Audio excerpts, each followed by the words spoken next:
So my name's Cole. My name's Jasmine. Jasmine, nice to meet you. So Jasmine, how would you define veganism in your own words? When I think of veganism, it's just like people who really care about animals and they don't want to be a part of the industry that's very violent towards animals, Cool. and I appreciate them. Would you say that you also care about animals? I do care about animals. Right. What about these animal agriculture industries do you think violates the rights of animals?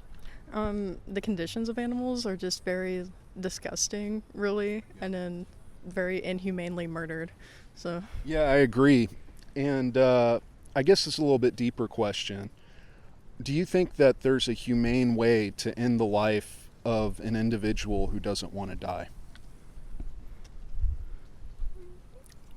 I would say, depending on circumstances, but generally looking at it, probably not. Yeah, right, right. I agree.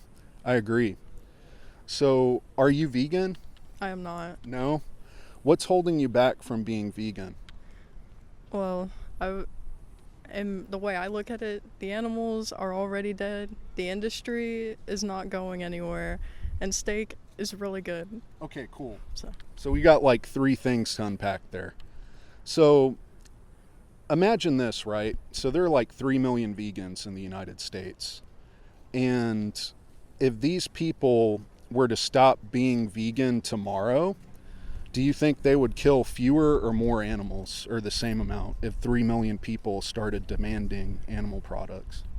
I think it would probably stay the same, honestly, because as far as I know, there isn't a shortage on meat that I know of. Yeah. I'm not really Yeah. aware of that. Well, what happens is because of supply and demand, right? So animal agriculture isn't like 100% subsidized by the government, which means if they overproduce, that cuts into their profit margins. So they'll lose money if they kill too many animals and put them on the shelves. So what happens is when someone buys like animal products off the shelf, it tells the company to replace it. And in order to do that, the rights of animals are violated. Dairy cows, for instance, are forcibly impregnated. A farmer will like shove their entire arm up their anus to like grab their uterus and inject them with semen. Once they're pregnant, they have to be pregnant in order to produce milk.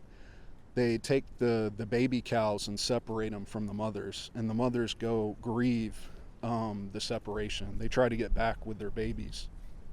And, the males, because they can't produce milk, are either killed immediately or they're sent to the quote unquote beef or cow flesh industry to where they're killed about 2 years later when they can live up to 20 years.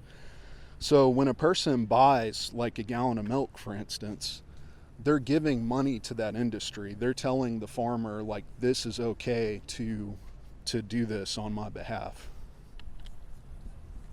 What are your thoughts on that? I think that makes a lot of sense. Yeah. Cool. And I'm trying to remember, I have a little bit of short-term memory loss. So we've addressed that, if we pay for animal products, it's going to cause more animals to suffer. Right. The second part was that you like the taste of steak. So I really like steak too. Like I really enjoyed eating animal products. I ate animal products for 24 years.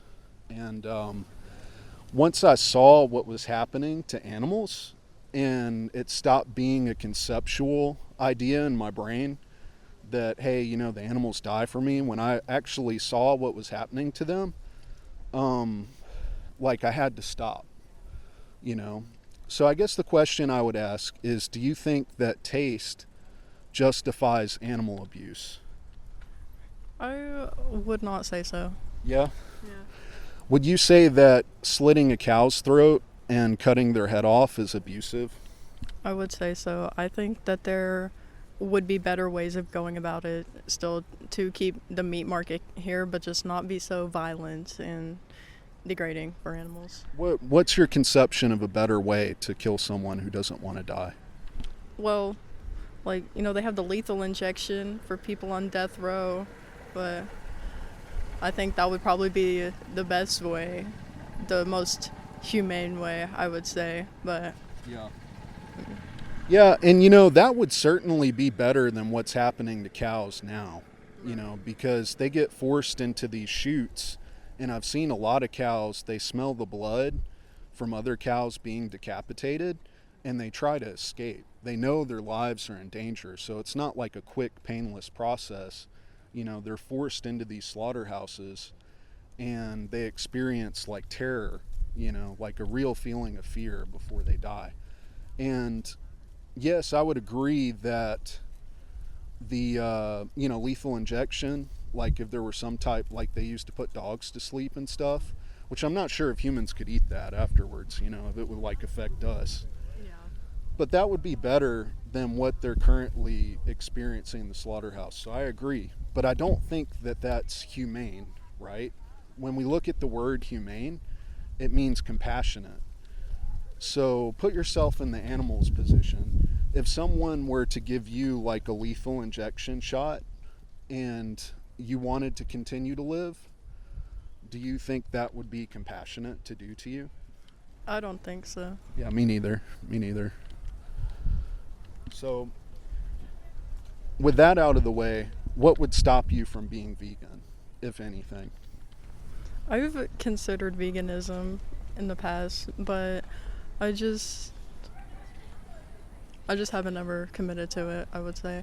I do think that animals eating other animals is definitely just like in nature of, For sure.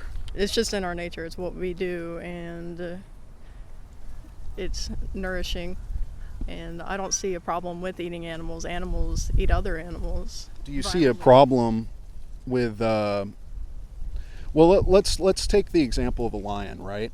Because I hear this one a lot as an activist. Lions eat other animals, so therefore it should be okay for humans to eat animals. What separates us from lions, right, is that we have moral agency. So we can think about acts and whether they're right or wrong. You yourself have said that you think causing terror and suffering to cows is wrong, because they haven't done anything to us. They're innocent. Right. And, lions also rape other lions. They also kill the cubs of other lions. But we wouldn't look at that behavior and like go in front of a courtroom and say, hey, I killed this person's kid because this, other lion, because lions do it in the wild, right? Right. So do you kind of understand like how this is like an appeal to nature fallacy to say that because lions do something, it's ethical for humans to do it? I do say with this example that is not a good argument. Why not? Well, you explained it pretty well, I'd say. Why Oh, it's okay, not a good cool. argument. Cool. I do need to go. Okay, you got to go? Yes. Hey, thank you so much for stopping and talking with me and being open-minded. I've got some resources and I'll, let you go on your way. Thank So, you. Yeah.